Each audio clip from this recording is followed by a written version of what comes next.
शांति।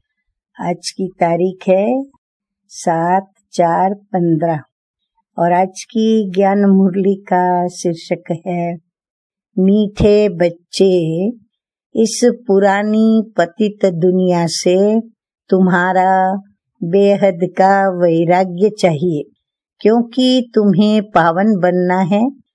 तुम्हारी चढ़ती कला से सबका भला होता है। प्रश्न है आज का, कहा जाता है कि आत्मा अपना ही शत्रु, अपना ही मित्र है। सच्ची मित्रता क्या है? उत्तर है, एक बाप की श्रीमत पर सदा चलते रहना, यही सच्ची मित्रता है। सच्ची मित्रता है एक बाप को याद कर पावन बनना और बाप से पूरा भरोसा लेना। ये मित्रता करने की युक्ति बाप ही बतलाते हैं। संगम युग पर ही आत्मा अपना मित्र बनती है।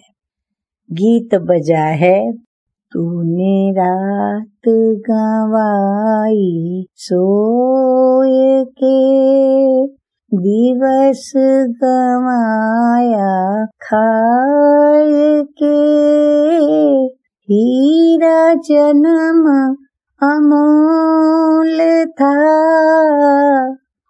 कौड़ी बदले जाए। तूने रात गंवाई सोए के। इस गीत के अंदर आत्मा को जागृति दिलाई जाती है, सावधान किया जाता है और अपने समय को कैसे सफल करें, जन्म को कैसे सफल करें और कैसे श्रेष्ठ कर्म करें, इस पर पूरा इस गीत के अंदर जैसे कि समझाया गया है। तो आइए मुरली सुनते हैं कि बाप दादा क्या कहते हैं। तो शिव भगवान वाच ब्रह्मा बाप के द्वारा ओम शांति। यूं तो ये गीत है भक्ति मार्ग के। सारी दुनिया में जो गीत गाते हैं, वह शास्त्र पढ़ते हैं या तीर्थों पर जाते हैं, वो सब है भक्ति मार्ग। ज्ञान मार्ग किसको कहा जाता है और भक्ति मार्ग किसको कहा जाता है, ये तुम बच्चे ही समझते हो। क्यों हम समझते हैं? क्योंकि हमें स्वयं सत्य ज्ञान के सागर परम पिता परमात्मा ने आकर के समझाया है। बाबा कहते हैं कि वेद शास्त्र, उपनिषद आदि ये सब है भक्ति के। आधा कल्प भक्ति चलती है और आधा कल्प फिर ज्ञान की प्रारब्ध चलती है। भक्ति करते करते उतरना ही है। 84 पुनर्जन्म लेते नीचे उतरते हैं। फिर एक जन्म में बाबा कहते हैं कि तुम्हारी चढ़ती कला होती है, इसको कहा जाता है ज्ञान मार्ग। ज्ञान के लिए ही गाया हुआ है 1 सेकंड में जीवन मुक्ति। रावण राज्य जो द्वापर से चला आता है वो खत्म हो, फिर राम राज्य स्थापन होता है। ड्रामा में जब तुम्हारे 84 जन्म पूरे होते हैं, तब चढ़ती कला से सबका भला होता है। सभी ने नोट किया होगा। बाबा कहते हैं कि ड्रामा में जब तुम्हारे 84 जन्म पूरे होते हैं, तब चढ़ती कला से सबका भला होता है। अब ये अक्षर कहाँ न कहाँ किसी शास्त्रों में है कि चढ़ती कला सर्व का भला। सर्व की सदगति करने वाला तो एक बाप ही है ना। सन्यासी उदासी तो अनेक प्रकार के हैं, बहुत मत अंतर है। जैसे शास्त्रों में लिखा है कि कल्प की आयु लाखों वर्ष। अब शंकराचार्य की मत निकली 10,000 वर्ष, कितना फर्क हो जाता है। कोई फिर कहेगा इतने 1000 वर्ष। अब कलयुग में है अनेक मनुष्य, अनेक मतें और अनेक धर्म, और सतयुग में होता ही है एक धर्म और एक ही मत। अब ये बाप बैठ तुम बच्चों को सृष्टि के आदि, मध्य और अंत का नॉलेज सुनाते हैं। इस सुनाने में भी कितना समय लगता है, सुनाते ही रहते हैं। ऐसे नहीं कह सकते कि पहले क्यों नहीं ये सब सुनाया। स्कूल में पढ़ाई नंबरवार होती है। छोटे बच्चों के ऑर्गन्स छोटे होते हैं तो उनको थोड़ा सिखलाते हैं। फिर जैसे जैसे ऑर्गन्स बड़े होते जाएंगे, बुद्धि का ताला खुलता जाएगा, पढ़ाई धारण करते जाएंगे। छोटे बच्चों की बुद्धि में कुछ धारणा हो न सके, बड़ा होता है तो फिर बैरिस्टर, जज आदि बनते हैं। तो इसमें भी ऐसे हैं, कोई की बुद्धि में धारणा अच्छी होती है। बाप कहते हैं, मैं आया हूँ क्या करने, पतित से पावन बनाने। तो अब पतित दुनिया से वैराग्य होना चाहिए। बाबा कहते, जब मैं आया हूँ तुम्हें पावन बनाने, तो अब पावन दुनिया को याद करो और इस पुरानी दुनिया से वैराग्य होना चाहिए। आत्मा पावन बने तो फिर पतित दुनिया में रह न सके। पतित दुनिया में आत्मा भी पतित है, मनुष्य भी पतित है, और पावन दुनिया में मनुष्य भी पावन, पतित दुनिया में मनुष्य पतित ही रहते हैं। ये है ही रावण राज्य, यथा राजा रानी तथा प्रजा। अब ये सारा ज्ञान है बुद्धि से समझने का। इस समय सभी की बाप से है विपरीत बुद्धि। तुम बच्चे तो बाप को याद करते हो, तो हमारी कौन सी बुद्धि हुई? जब याद करते हैं तो हमारी भी हुई बाप से प्रीत बुद्धि, और जब याद नहीं करते तो हमारी बुद्धि भी क्या हो जाती है? विपरीत बुद्धि। आगे बाबा कहते हैं कि अंदर में बाप के लिए प्यार हो, आत्मा में बाप के लिए प्यार है, रिगार्ड है, क्योंकि बाप को जानते हैं। अब जो जानते नहीं उनका प्यार भी उतना नहीं होता और रिगार्ड भी इतना नहीं रखते। वैसे भी दुनिया में कायदा है, जिसके प्रति प्यार होता है उसको रिगार्ड दिया जाता है। यहाँ तुम बाप के सन्मुख हो, शिव बाबा से तुम सुन रहे हो, वो है मनुष्य सृष्टि का बीज रूप। अभी बाबा अपना परिचय सुनाते हुए ब्रह्मा बाबा के द्वारा कहते हैं कि वो है मनुष्य सृष्टि का बीज रूप, ज्ञान के सागर, प्रेम के सागर और आनंद के सागर है। तो गीता ज्ञान दाता है परम पिता त्रिमूर्ति शिव परमात्मा। तो त्रिमूर्ति शिव परमात्मा उवाच। अब त्रिमूर्ति अक्षर जरूर डालना है, क्योंकि त्रिमूर्ति का तो गायन है ना, ब्रह्मा द्वारा स्थापना, तो जरूर ब्रह्मा द्वारा ही ज्ञान सुनाएंगे। कृष्ण तो ऐसे नहीं कहेंगे कि शिव भगवान उवाच, प्रेरणा से तो कुछ होता नहीं, न उनमें शिव बाबा की प्रवेशता हो सकती है, क्योंकि श्री कृष्ण है सतयुग में और शिव बाबा आते हैं कलह युग के अंत में। तो बाबा कहते हैं कि श्री कृष्ण में तो शिव बाबा की प्रवेशता हो नहीं सकती। शिव बाबा तो पराये देश में आते हैं, और पराया देश माना यह रावण का देश।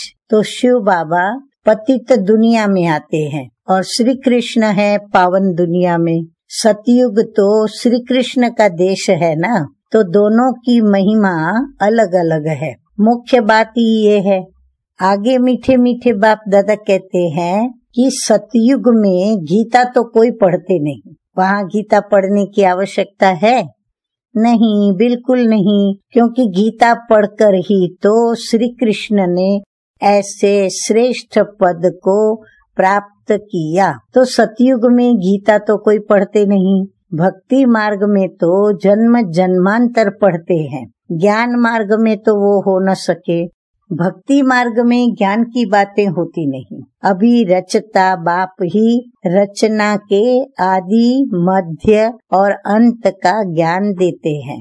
मनुष्य तो रचता हो न सके, मनुष्य कह न सके कि मैं रचता हूँ। बाप खुद कहते हैं कि मैं मनुष्य सृष्टि का बीज रूप हूँ। मैं ज्ञान का सागर, प्रेम का सागर, सर्व का सदगति दाता हूँ। अब कृष्ण की महिमा ही अलग है, तो ये पूरा कॉन्ट्रास्ट लिखना चाहिए, जो मनुष्य पढ़ने से झट समझ जाए कि गीता का ज्ञानदाता श्री कृष्ण नहीं है। अब इस बात को स्वीकार किया तो ये तुमने जीत पहनी। आगे मीठे मीठे बाबा कहते हैं कि मनुष्य कृष्ण के पिछाड़ी कितना हैरान होते हैं। जैसे शिव के भक्त शिव पर गला काट देने को तैयार हो जाते हैं कि बस हमको तो शिव के पास जाना है। वैसे वो समझते हैं कि कृष्ण के पास जाना है, परंतु कृष्ण के पास तो जा न सके। अब कृष्ण तो है सतयुग में, जब सतयुग आवे तो कृष्ण के पास जा सके। अब कृष्ण के पास बलि चढ़ने की तो बात नहीं होती है, देवियों पर बलि चढ़ते हैं, देवताओं पर कभी कोई बलि नहीं चढ़ेंगे। सुना सभी ने ध्यान से? बाबा कहते हैं कि देवियों पर बलि चढ़ते हैं, लेकिन देवताओं पर कभी कोई बलि नहीं चढ़ेंगे। तो तुम देवियां हो ना, तुम शिव बाबा के बने हो, तो शिव बाबा पर भी बलि चढ़ते हो। शास्त्रों में तो हिंसक बातें लिख दी है। तुम तो शिव बाबा के बच्चे हो, तन मन धन सब बलि चढ़ाते हो। हाँ, सभी ने अपना तन मन धन सब शिव बाबा के ऊपर बलि चढ़ा दी है ना, कि हमने क्या किया है।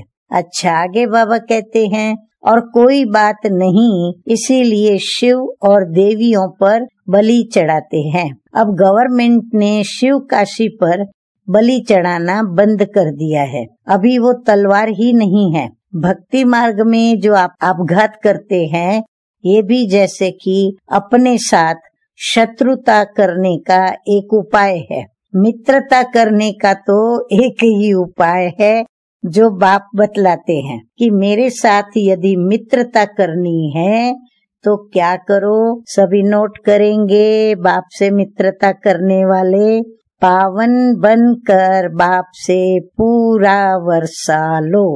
बाबा कहते हैं पावन बनकर मेरे से पूरा वर्षा लो और फिर एक बाप की श्रीमत पर चलते रहो, यही मित्रता है।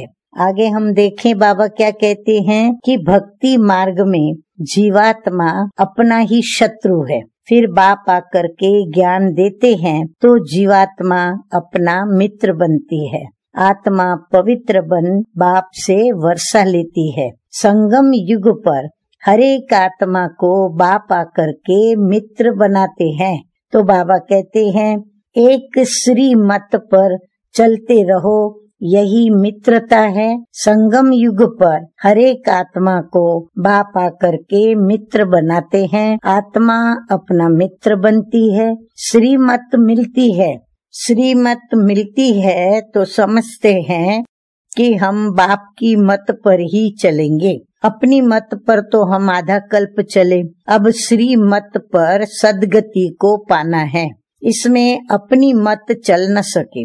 बाप तो सिर्फ मत देते हैं। तुम देवता बनने आए हो ना, तो यहाँ अच्छे कर्म करेंगे तो दूसरे जन्म में भी अच्छा फल मिलेगा, और वो भी अमर लोक में। सबने नोट किया होगा, मीठे मीठे बाप दादा कहते हैं कि यहाँ अच्छे कर्म करेंगे तो दूसरे जन्म में भी अच्छा फल मिलेगा, सो भी अमर लोक में, क्योंकि हम आए हैं देवता बनने।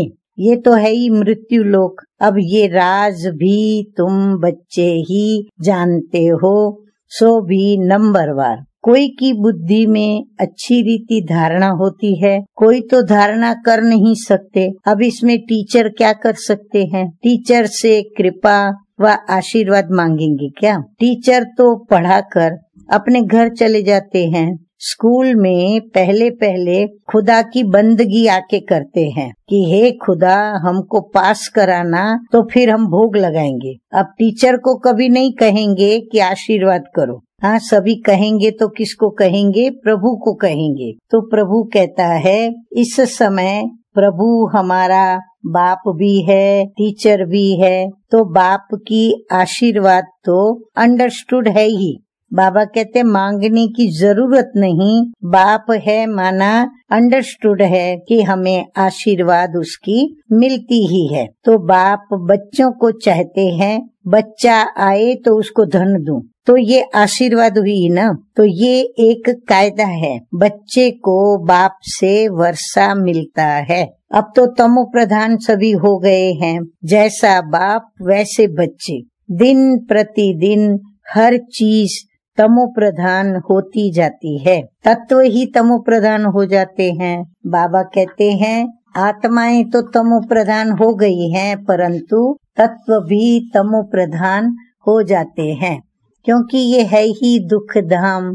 40,000 वर्ष अभी आयु हो तो क्या हाल हो जाएगा। तो मनुष्यों की बुद्धि बिल्कुल ही तमो प्रधान हो गई है। बाबा कहते हैं कि अभी तुम बच्चों की बुद्धि में बाप के साथ योग रखने से रोशनी आ गई है। यदि बाबा से योग नहीं रखेंगे तो हमारी बुद्धि के अंदर दिव्यता नहीं आएगी। रोशनी आना माना हमारी बुद्धि स्वच्छ होना, साफ होना। तो बाप कहते हैं जितना याद में रहेंगे उतना लाइट बढ़ती जाएगी। याद से आत्मा पवित्र बनती है, लाइट बढ़ती जाती है। याद ही नहीं करेंगे तो लाइट मिलेगी नहीं। बाबा से शक्ति मिलती है। तो हम जितना पवित्र बनते हैं तो हमारी पवित्रता के कारण शक्तियाँ बढ़ती है, तो हमारा लाइट का ताज जो है उसकी रोशनी बढ़ती जाती है, अर्थात हम उतने पावरफुल होते जाते हैं। तो बाबा कहते हैं याद से लाइट वृद्धि को पाएगी। याद नहीं किया और कोई विकर्म कर लिया तो लाइट कम हो जाएगी। तुम पुरुषार्थ करते हो सतो प्रधान बनने का। अब ये बड़ी समझने की बातें हैं। याद से ही तुम्हारी आत्मा पवित्र होती जाएगी। सभी नोट करें, आत्मा को यदि पवित्र बनाना है तो याद करना अति अति अति आवश्यक है। तुम लिख भी सकते हो कि ये रचयिता और रचना का ज्ञान श्री कृष्ण नहीं दे सकते, वह तो है प्रालब्ध। अब यह भी लिख देना चाहिए कि 84वें अंतिम जन्म में कृष्ण की आत्मा फिर से ज्ञान ले रही है। फिर फर्स्ट नंबर में जाते हैं तो बाप ने यह भी समझाया है कि सतयुग में 9 लाख ही होंगे। वहाँ की जनसंख्या बहुत अल्प संख्या होती है। तो बाबा कहते हैं सतयुग में 9 लाख ही होंगे।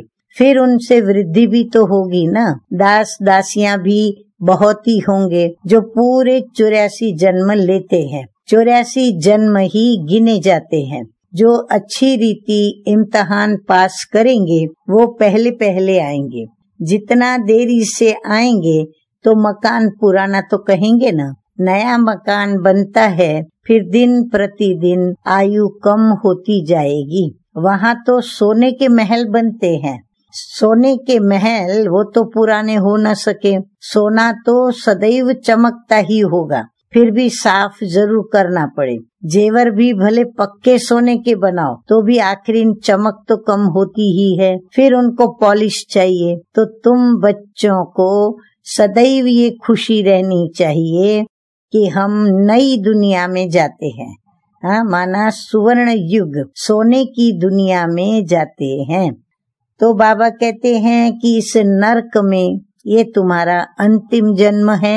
इन आँखों से जो देखते हैं जानते हैं कि ये पुरानी दुनिया है, पुराना शरीर है, और अभी हमको सतयुग नई दुनिया में नया शरीर लेना है। 5 तत्व भी वहाँ नए होते हैं। ऐसे ऐसे विचार सागर मंथन चलना चाहिए, क्योंकि ये पढ़ाई है ना, तो अंत तक तुम्हारी ये पढ़ाई चलेगी। पढ़ाई बंद हुई तो विनाश हो जाएगा। बाबा हमें पढ़ा रहे हैं, पढ़ाई हमारी चल रही है। जैसे ही यह पढ़ाई पूरी हुई तो विनाश हो जाएगा। तो अपने को स्टूडेंट समझ इस खुशी में रहना चाहिए ना। किस खुशी में रहना चाहिए? फिर वही नशे की बात। नशा चढ़ाइए कि हमको कौन पढ़ाता है? स्वयं भगवान हमको पढ़ाते हैं। तो ये खुशी कोई कम थोड़ी है। परंतु बाबा कहते हैं कि साथ साथ माया भी उल्टा काम करा लेती है। 5-6 वर्ष पवित्र रहते, फिर माया गिरा देती। एक बार गिरे तो फिर वह अवस्था हो न सके। हम गिरे हैं तो घृणा आती है।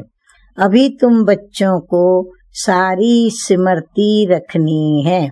जो गिरते हैं उनको फिर अंदर ही अंदर स्वयं के प्रति बड़ी घृणा भी होती है। तो बाबा कहते हैं तुम बच्चों को अब सारी पॉजिटिव स्मृतियाँ रखनी है। इस जन्म में जो पाप किए हैं, हर एक आत्मा को अपने जीवन का तो पता है ना। कोई मंद बुद्धि, कोई विशाल बुद्धि होते हैं। छोटेपन की हिस्ट्री तो याद रहती है ना। ये बाबा भी छोटेपन की हिस्ट्री सुनाते हैं ना। बाबा भी अपना कभी कभी मुरली के अंदर अपना अनुभव बताते हैं कि छोटेपन में बाबा ने क्या किया, बाबा क्या करते थे। तो बाबा कहते हैं बाबा को वो मकान आदि भी याद है, परंतु अभी तो वहाँ भी सब नए मकान बन गए होंगे। 6 वर्ष से लेकर अपनी जीवन कहानी याद रहती है। अगर भूल गया तो डल बुद्धि कहेंगे। बाप कहते हैं अपनी जीवन कहानी लिखो। लाइफ की बात है ना। मालूम पड़ता है कि लाइफ में कितने चमत्कार थे। गांधी, नेहरू आदि के कितने बड़े बड़े वॉल्यूम बनते हैं। लाइफ तो वास्तव में तुम्हारी बहुत वैल्यूएबल है। वंडरफुल लाइफ ये है। अपनी लाइफ की महिमा सुनिए और अपनी लाइफ के प्रति कभी भी घृणा भाव न आए, परंतु सदैव स्वयं को पदमा पदम सौभाग्यशाली समझें, क्योंकि स्वयं भगवान हमें कहते हैं कि वास्तव में तुम्हारी लाइफ बहुत वैल्यूएबल है और वंडरफुल लाइफ तुम्हारी ये है मोस्ट वैल्यूएबल अमूल्य जीवन। इनका मूल्य कथन नहीं किया जा सकता। इस समय तुम ही सर्विस करते हो। ये लक्ष्मी नारायण तो कुछ भी सर्विस नहीं करते। तुम्हारी लाइफ बहुत वैल्यूएबल है, जबकि औरों का भी ऐसा जीवन बनाने की तुम सर्विस करते हो। तो जो अच्छी सर्विस करते हैं वो गायन लायक होते हैं। बाबा ने क्यों कहा कि लक्ष्मी नारायण कुछ भी सर्विस नहीं करते? क्योंकि हम जो अभी मेहनत करते हैं, सेवा करते हैं, तो बाबा कहते हैं स्वयं की भी सेवा करते हो, अन्य आत्माओं के भी जीवन को बनाने की सेवा करते हो। तो जब अच्छी सर्विस करते हैं तो फिर श्री लक्ष्मी और नारायण के समान पूज्य और गायन लायक बनते हैं। ये है हमारी प्रारब्ध। तो जो प्रारब्ध है वो पुरुषार्थ तो नहीं करेंगे, स्वाभाविक है। अच्छा, आगे बढ़ते हैं। मीठे मीठे बाप दादा कहते हैं वैष्णो देवी का भी मंदिर है ना। अभी तुम सच्चे सच्चे वैष्णव बनते हो। वैष्णव माना जो पवित्र है। अभी तुम्हारा खान पान भी वैष्णव है, माना पवित्र है। तो बाबा कहते हैं पहले नंबर के विकार में तो तुम सभी वैष्णव हो ही। जगत अम्बा के ये सब बच्चे ब्रह्मा कुमार और कुमारियां हैं ना, ब्रह्मा और सरस्वती, बाकी बच्चे हैं उनकी संतान। तो ब्रह्मा और सरस्वती वह भी पिता और पुत्री है, यानी जगत अम्बा भी ब्रह्मा पिता की संतान है। और जगत अम्बा ने भी ब्रह्मा से ज्ञान लेकर और अपने को एडॉप्ट किया और फिर धारणाएं करती हुई नंबर 1 गई और वह जगत अम्बा कहलाई। तो ब्रह्मा और सरस्वती, बाकी बच्चे हैं उनकी संतान। नंबरवार देवियां भी हैं जिनकी पूजा होती है। बाकी इतनी भुजाएं आदि दी है वो सब बाबा कहते हैं व्यर्थ। तुम बहुतों को आप समान बनाते हो तो भुजाएं दे दी है। ब्रह्मा को भी 100 भुजा वाला 1000 भुजा वाला दिखाते हैं। अब ये सब है भक्ति मार्ग की बातें। तुमको फिर बाप कहते हैं दैवी गुण भी धारण करने हैं।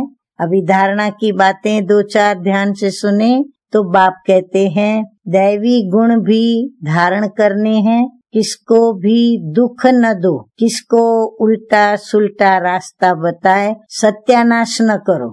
एक ही मुख्य बात सबको समझानी चाहिए कि बाप और वर्षे को याद करो। अच्छा, मीठे मीठे सिकिलधे बच्चों प्रति माता पिता बाप दादा का याद प्यार और गुड मॉर्निंग। रूहानी बाप की रूहानी बच्चों को नमस्ते। हम रूहानी बच्चों की रूहानी बाप दादा को याद प्यार गुड मॉर्निंग और नमस्ते नमस्ते। अभी हम सुनेंगे धारणा के लिए मुख्य सार के 2 महावाक्य। नंबर 1 है गायन व पूजन योग्य बनने के लिए पक्का वैष्णव बनना है। खान पान की शुद्धि के साथ साथ पवित्र रहना है। इस वैल्यूएबल जीवन में सर्विस करके बहुतों का जीवन श्रेष्ठ बनाना है। नंबर 2 धारणा के लिए महावाक्य है। बाबा कहते हैं बाप के साथ ऐसा योग रखना है क्योंकि योग से शक्ति मिलती है और आत्मा पावन बनती है तो आत्मा की लाइट बढ़ती जाए। कोई भी विकर्म कर लाइट कम नहीं करनी है, अपने साथ मित्रता करनी है। अभी आज का वरदान है माया के संबंधों को डाइवोर्स दे। बाप के संबंध से सौदा करने वाले माया जीत मोह जीत भव। अब स्मृति से पुराना सौदा कैंसल कर सिंगल बनो। बाबा कहते हैं पुराना सौदा कैंसल करो, डबल का, अब सिंगल बन जाओ। और किसको साथी बना लो? शिव बाबा को। तो आपस में एक दो के सहयोगी भले रहो लेकिन कंपेनियन नहीं। कंपेनियन एक को बनाओ तो माया के संबंधों से डाइवोर्स हो जाएगा। माया जीत मोह जीत विजयी रहेंगे। अगर जरा भी किसी में मोह होगा तो तीव्र पुरुषार्थी के बजाय पुरुषार्थी बन जाएंगे। ध्यान से सुनी सभी ने बातें। बाबा कहते हैं जरा भी किसी में मोह होगा तो तीव्र पुरुषार्थी के बजाय पुरुषार्थी बन जाएंगे। इसलिए क्या भी हो कुछ भी हो खुशी में नाचते रहो। मिरुआ मौत मलू का शिकार, इसको कहते हैं नष्टो मोहा। ऐसा नष्टो मोहा रहने वाले ही विजय माला के दाने बनते हैं। अच्छा स्लोगन है आज का, सत्यता की विशेषता से, सत्यता की विशेषता से डायमंड की चमक को बढ़ाओ। किस डायमंड की चमक को बढ़ाने की बात हो रही है? आत्मा रूपी डायमंड की चमक को बढ़ाना है। अच्छा, ओम शांति।